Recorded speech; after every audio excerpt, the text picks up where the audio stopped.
have been scheduled in one area, so that for teams and spectators, it's much more convenient for those 3 matches, for access, for training, and so on. In South Africa, teams were spread around the country, from north to south, from Rustenburg to Cape Town, from altitude to sea level, which made it a great deal more difficult for training, preparation, both for teams and spectators. What is your view on this FIFA policy to diversify the scheduling of the first round? Well, I think it was a little bit tiring for the teams. We are a little bit tired of this sort of arrangements. But again, you know, in the big nations, big countries, you know, people would like to see diversities of teams. Different teams are playing, you know. For example, people in Durban, they wanted to see England and playing, the fans in Durban, I mean, fans in Johannesburg wanted to see the same thing. And the opinion of FIFA, which is actually is purely technical. I don't think that, you know, it was administrative decision of ours as ExCo member. It is purely in a marketing strategy and technical studies, something like that, you know. So they wanted actually most of the people of the country to see different teams playing in their cities. I'm not in a position today actually to evaluate this experience, whether this must be happening every time, because also we have to look actually to the comfort of the teams. That's actually 100% also something which is we shouldn't neglect. I know that there will be today also among you our experienced person in the medical who has actually introduced a lot of scientific evaluation to the game, Dr. Michel Dog. You can raise this question to him. I know he's taking too much actually side with the players' comfort and safety and this. So you can maybe direct this question to him. So I think, you know, we better also evaluate and assess this experience in South Africa, whether it should be continue or not. We had a question over there. Can we have a microphone? Thanks.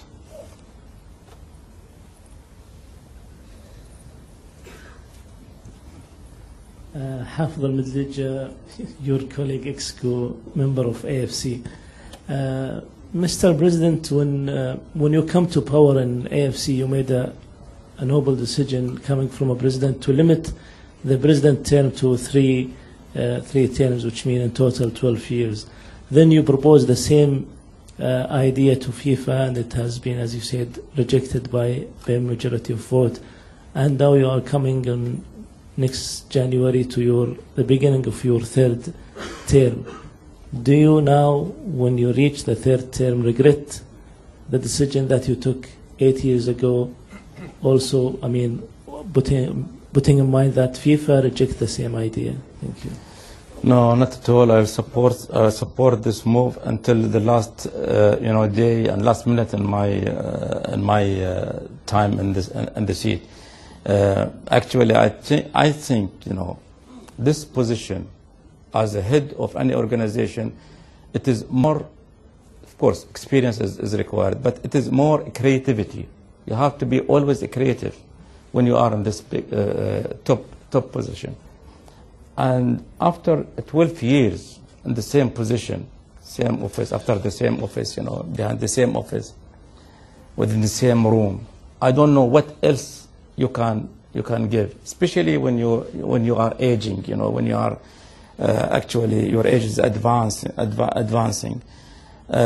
We can see in most of the countries in the world there is a retirement age, which is 60. You know, in Europe today there is a problem of because some countries wanted to increase the age, the retirement age to 62, and people are rejecting. So, so I think after a certain age, we are not the same people.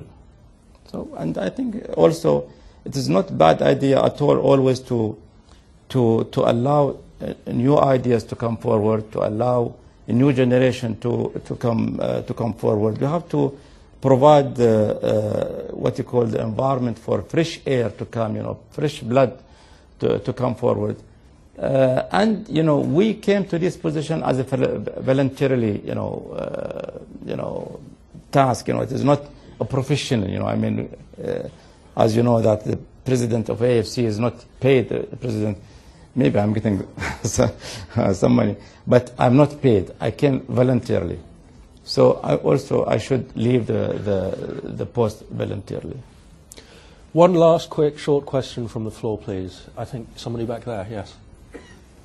It's Martin Ziegler from the Press Association. Mr. Mohamed, just to go back to the 2018-2022 vote, there's been lots of rumours swirling around about deals done and even vote buying. I'm not asking you to comment on those, but generally, do you think FIFA's reputation is on the line, and that if they do not choose wisely, then there could be a lot of criticism of the organisation?